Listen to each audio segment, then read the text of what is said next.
Right. నిన్న జరిగినటువంటి ఏదైతే మూసీకి సంబంధించినటువంటి ఒక్క న్యూస్ ఒకటి చూసి ప్రయత్నం చేద్దాం.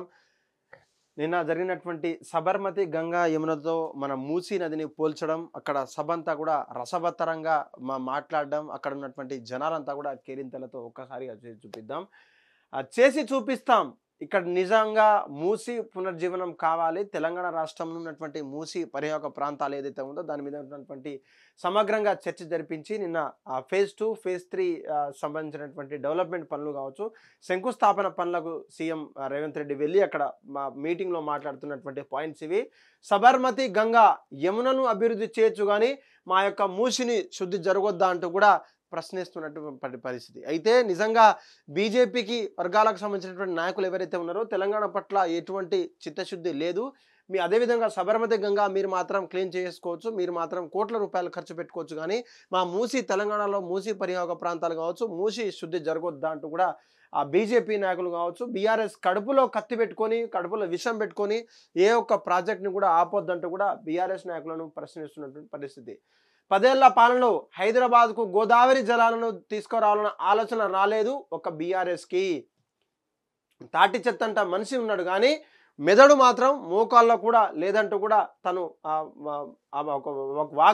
ఒక వాగ్వాదానికి దిగినటువంటి పరిస్థితి. ప్రస్తుతం ఎల్లంపల్లి నుంచి హైదరాబాద్కు త్రాగునీరు, అది కూడా కాంగ్రెస్ హయాంలో నిర్మించిన ప్రాజెక్టే ప్రాణహిత.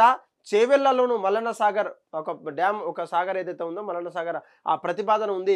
కడుపులో విషం పెట్టుకొని ఏ ఒక్క ప్రాజెక్టులు కూడా ఆపొద్దు అని బీఆర్ఎస్ నాయకులకు చెప్తున్నటువంటి పరిస్థితి. విపక్ష నేతలు కుట్రలను తిప్పి కొడతాం, సంగతి తేలుస్తాం. ప్రతిపక్షాలు అభివృద్ధిలో కలిసి రావాలి కానీ ఎటువంటి తారతమ్యం లేకుండా కూడా పనిచేయాలంటూ కూడా నిన్న సీఎం రేవంత్ రెడ్డి చెప్పడం అయితే జరిగింది. గోదావరి ఫేజ్ 2, ఫేజ్ 3 మూసీ పరివాహక ప్రాంతాలు కావచ్చు, ఆ ప్రాజెక్టులను శుద్ధి పునర్జీవన ప్రాజెక్టులను శంకుస్థాపన చేసినటువంటి సీఎం రేవంత్ రెడ్డి చూసుకోవచ్చు. ఎవరు అడ్డం పడినా అడ్డంకులు సృష్టించిన కుట్రలు, కుతంత్రాలను చేసి వారిపై మూసీ పునర్జీవన ప్రాజెక్టులు పూర్తి చేసి చూపిస్తాం అని సీఎం రేవంత్ రెడ్డి స్పష్టం చేశారు. గుజరాత్లోని మోడీ ఆధ్వర్యంలో సబర్మతి నది, యూపీలోని యోగి నేతృత్వంలో గంగా నది, ఢిల్లీలో రేఖా గుప్తా నాయకత్వంలో యమునా నది తీర ప్రాంతాల అభివృద్ధి పనులు చేపట్టారు కానీ 4 కోట్ల ప్రజలు ఉన్నటువంటి తెలంగాణ మూసీ తీర ప్రాంత అభివృద్ధి జరగొద్దా అంటూ కూడా ప్రశ్నించారు. అక్కడ ఉన్నటువంటి తెలంగాణలో గోదావరి దాదాపు 7,000 కోట్లకు సంబంధించినటువంటి ఆ కోట్లకు తాగునీటి సరఫరా పథకం ఫేజ్ 2 మూసీ పునర్జీవన ప్రాజెక్టులకు శంకుస్థాపన చేసినటువంటి సీఎం గండిపేట వద్ద సీఎం రేవంత్ రెడ్డి శంకుస్థాపన చేశారు. అనంతరం నిర్వహించినటువంటి బహిరంగ సభలో తను మాట్లాడుతూ చెప్పినటువంటి పరిస్థితి. నిజంగా మూసీ పరివాహక ప్రాంతాలు కావచ్చు, పోచంపల్లి కావచ్చు, ఎల్లంపల్లి కావచ్చు, నిజంగా ఆ ఫేజ్ 2, ఫేజ్ 3 ప్రాంతాల్లో ఎల్లంపల్లి, చేవెల ప్రాజెక్టులకు సంబంధించినటువంటి ఏ నీరంతా కూడా ఎక్కడి నుంచి వస్తుందనే విషయానికి ఆ బీఆర్ఎస్ నాయకులు కావచ్చు, ఈ మీటింగ్ అయిపోయిన తర్వాత బీఆర్ఎస్ నాయకులు కూడా మీటింగ్ పెట్టారు. కానీ అక్కడ ఉన్నటువంటి మీటింగ్లో తను చెప్పేటువంటి వ్యాఖ్యలు ఎలా ఉన్నాయంటే నిజంగా 10 సంవత్సరాలు జరిగినటువంటి ఈ తెలంగాణలో ఏ ఒక్క అభివృద్ధి కేవలం కల్వకుంట్ల కుటుంబానికి చెందిన తప్ప తెలంగాణ రాష్ట్ర ప్రజలకు ఎటువంటి అభివృద్ధి జరగలేదు. మరీ ముఖ్యంగా ప్రాజెక్టులు కావచ్చు, నీళ్ళ విషయంలో అక్కడ ఉన్నటువంటి చెట్టంతా మనుషులున్నా సరే వాళ్ళ మెదడులో అక్కడ అంటే గుజ్జు ఇక్కడున్న తలకాయలున్నా పర్లేదు కానీ మోకాళ్ళ కూడా లేనటువంటి పరిస్థితి, అంటే మోకాళ్ళ కూడా ఆలోచించే పరిస్థితి లేదని చెప్పేసి కూడా బీఆర్ఎస్ నాయకులు కావచ్చు, బీజేపీ నాయకులను తను చెప్పినటువంటి పరిస్థితి చూడొచ్చు. గుజరాత్లోని మోడీ ఆధ్వర్యంలో సబర్మతి, ఢిల్లీలో యమున, ఇక్కడ గంగా నది మాత్రం యూపీలో ఉన్నటువంటి గోదావరి నది, యమునా నది కావచ్చు, ఢిల్లీలో ఉన్నటువంటి యమునా నది కావచ్చు, అక్కడ ఉన్నటువంటి సబర్మతి నది కావచ్చు, యోగి నేతృత్వంలో గంగా నది కావచ్చు, మీరంతా క్లీన్ చేసుకోవచ్చు, మీరంతా పునర్జీవన చేసుకోవచ్చు, పునరుద్ధరణ చేసుకోవచ్చు. మళ్ళీ ఆ యొక్క నదులకు ఇంకొక జన్మనివ్వచ్చు అక్కడ ఉన్నటువంటి క్లీనింగ్ చేసి. కానీ తెలంగాణ రాష్ట్రంలో ఉన్నటువంటి 4 కోట్ల ప్రజలకు పైచిలుకు ఉన్నటువంటి ఈ యొక్క మనోభావాలను దెబ్బతీసేలా మా యొక్క పరివాహక ప్రాంతాలు కావచ్చు, మా యొక్క మూసీ నదిని నిజంగా ప్రజలకు అంకితం చేస్తామంటే మాకున్నటువంటి బడ్జెట్కు మీరు ఎందుకు కేటాయించట్లేదని చెప్పేసి సూటిగా ప్రశ్నిస్తున్నటువంటి పరిస్థితి. నిజంగా బీఆర్ఎస్ నాయకులు ప్రతిపక్షంలో అంటే ఎంపీలో ఉన్నటువంటి బీఆర్ఎస్ నాయకులు కూడా సపోర్ట్ చేస్తలేరు. ఒక కక్ష, ఒక కడుపులో ఉన్నటువంటి ఏదైతే విషం ఉంటుందో ఆ విషాన్ని బయటికి చిమ్మొద్దు. ప్రజల ఆకాంక్ష మేరకు, ప్రజల కోరిక మేరకు మనం పనిచేయాలి. మాతో పాటు అభివృద్ధితో పాటు మీరంతా కూడా అభివృద్ధి కోసమై పాటుపడాలంటూ కూడా బీఆర్ఎస్ని నాయకులకు దాహోతం చేస్తున్నటువంటి పరిస్థితి. నిజంగా ఈ యొక్క పునర్జీవనం కావచ్చు, గోదావరి ఫేజ్ 2 ఫేజ్ 3 మూసీ పరివాహక ప్రాంతాలకు క్లీనింగ్ అంతా అయిపోతే దేశంలో ఉన్నటువంటి అట్టడుగు ప్రజలు ఉన్నారో అక్కడ ఉన్నటువంటి మూసీ పరివత ఏదైతే గబ్బు మూసి ఆ మూసీ నది జలాలు తాగొద్దు, దేనికి పనికిరాదు అంటారో దానికి మనం నిజంగా ఇంకొక లైఫ్ ఇచ్చే వాళ్ళం అవుతామంటూ కూడా రేవంత్ రెడ్డి చెప్పారు. రేవంత్ రెడ్డి చెప్పినటువంటి విషయాలకు ఆయన ఏం చెప్పారు, లేదంటే తనకుంట ఉన్నటువంటి ఐడియా ఏందని చెప్పేసి నిన్న ప్రెస్ మీట్ అయితే పెట్టడం అయితే జరిగింది. Working president KTR, BRS working president KCR.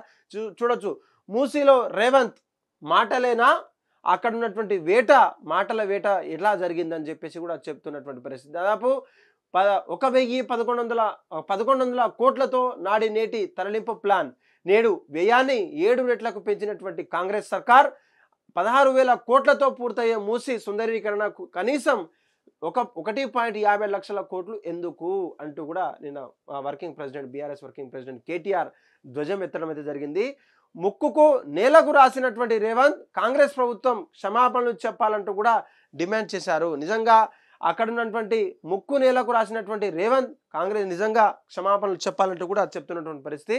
Drug వ్యవహారంలో అందుకేనా మీ మౌనమా అంటే కూడా ఆ చెర్లపల్లిలో ఉన్నటువంటి 12,000 కోట్లకు వరకు సంబంధించినటువంటి పట్టుబడితే తెలంగాణ పోలీసులు ఎందుకు తెలియదు. అక్కడ ఉన్నటువంటి లీగల్ టీం కావచ్చు, ముంబైలో ఉన్నటువంటి పరిసర ప్రాంతాల్లో కూడా అడిగే ప్రయత్నం చేస్తారు. అంతా కూడా మనకంతా తెలుసు. కానీ నిజంగా ఆ గ్రావిటీ కాదని ఎవరి కోసం ప్రతిపాదనలు అంటూ కూడా తను ప్రశ్నిస్తున్నటువంటి పరిస్థితి. అయితే ముఖ్యంగా తను పెట్టినటువంటి ప్రెస్ మీట్లో ఏదైతే గోదావరి నది జలాలు మా యొక్క చిత్తశుద్ధి లేదని చెప్తున్నారు, కాళేశ్వరం లేదు అని చెప్తున్నారు పరిస్థితి. ఓకే, మేము ఎటువంటి దానికి అంగీకరించకుండా మీరు ఓకే, కాకపోతే కాళేశ్వరం నది జలాలు రాకపోతే మూసీ ఎక్కడిది, లేదంటే గంగా అక్కడ ఉన్నటువంటి గంగా గురించి కావచ్చు, సబర్మతి కావచ్చు, యమునా గురించి మీకు ఎందుకు అంటే ఆ యొక్క గ్రావిటీ ఆ రాష్ట్రాలలో ఉంది కాబట్టి వాళ్ళంతా సెట్ చేసుకున్నారు, అంతా ఓకే. కానీ హైదరాబాద్ అనే ప్రాంతం కావచ్చు, తెలంగాణ అనే ప్రాంతం కావచ్చు, భూమికి పైన ఉంటుంది. ఇట్స్ అండ్ డెక్కన్ ప్లాటూ భూమి కాబట్టి ఆ గ్రావిటీ అంతా కూడా ఎటు పోతుంది. కేవలం కాళేశ్వరం నుంచి ఎత్తిపోతల ప్రాజెక్ట్ నుంచి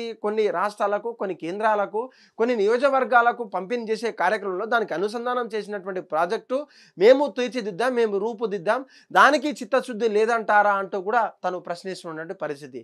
నిజంగా కాళేశ్వరం ఒకవేళ ఫెయిల్యూర్ ప్రాజెక్ట్ అయితే, కాళేశ్వరం ఒక నిర్వీర్యం ప్రాజెక్ట్ అయితే, కాళేశ్వరంతో ఏదైనా అన్యాయం జరిగిందంటే తేల్చి చెప్పాల్సినటువంటి పరిస్థితి మీది. కానీ అక్కడ ఉన్నటువంటి లింకు ప్రాజెక్టులతో మీరు శంకుస్థాపనలు చేయడం, పునర్జీవనం చేయడం, లేదంటే మళ్ళీ సుందరీకరణ చేయడం, ఆ సుందరీకరణ సంబంధించినటువంటి బడ్జెట్ అంతా కూడా దాదాపు 5 నుంచి 7 రెట్లకు పెంచడం, ఇదంతా ఎందుకంటూ కూడా తను ప్రశ్నించే పరిస్థితి అయితే వచ్చిందని చెప్పొచ్చు. నిజంగా ఈ యొక్క విషయాలకు సంబంధించినటువంటి తెలంగాణ రాష్ట్రంలో అంత గందరగోళంగా ఉంది. నీళ్లు, నియామకాలు ఏదైతే మనకు కొట్లాడి సాధించుకున్నటువంటి తెలంగాణ ఉందో ఆ తెలంగాణకు సంబంధించినటువంటి ఈ న్యూస్ అంతా కూడా ఒక్కసారిగా వైరల్ మారింది. నిజంగా రేవంత్ రెడ్డి గారు ఏదైతే తనకున్నటువంటి ఆలోచన పరంగా, తనకున్నటువంటి స్టేటస్ పరంగా ప్రజల కోసమే నేను పనిచేస్తానంటూ కూడా తను పకడ్బందీగా ప్లాన్ చేస్తున్నారు. కానీ ఈ యొక్క విషయంలో మాత్రం ఎటువంటి తారతమ్యం లేకుండా కూడా పనిచేయాలంటూ కూడా వాళ్ళు చెప్తున్నారు. దీన్ని నిజంగా ప్రతిపక్షాలు స్వాగతిస్తున్నాయి. అంటే ఏదన్నా ప్రజల కోసం జరిగితే మేము స్వాగతిస్తాం, లేదంటే ప్రజలకు అన్యాయం కలిగించే మాత్రమే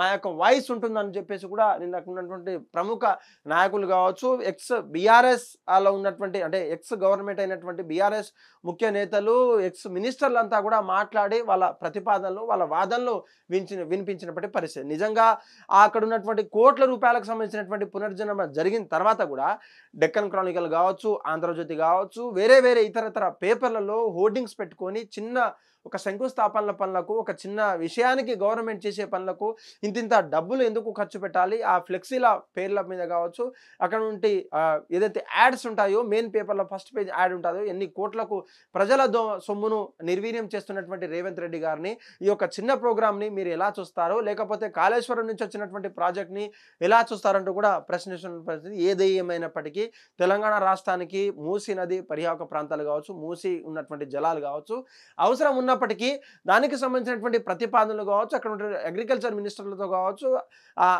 ఏదైతే నీళ్ళకు సంబంధించినటువంటి ఇంజనీరింగ్లతో, చీఫ్ ఇంజనీర్లతో వాళ్ళంతా మాట్లాడి దానికి శుద్ధీకరణ చేస్తే నిజంగా ప్రజలకు ఒక వరంలా ఉంటుందని చెప్పేసి కూడా హిట్ టీవీ నిజంగా పరిశీలించి దాని మీద ఎన్నో టెస్టులు చేసి దానికి ఎంతో మేమంతా కూడా మాట్లాడి ఈ యొక్క వార్తనైతే ప్రజెంట్ చేశాం. దీన్ని షేర్ చేసే విధంగా కూడా ఉండేటట్టు మీ యొక్క పనిగా భావిస్తున్నాం.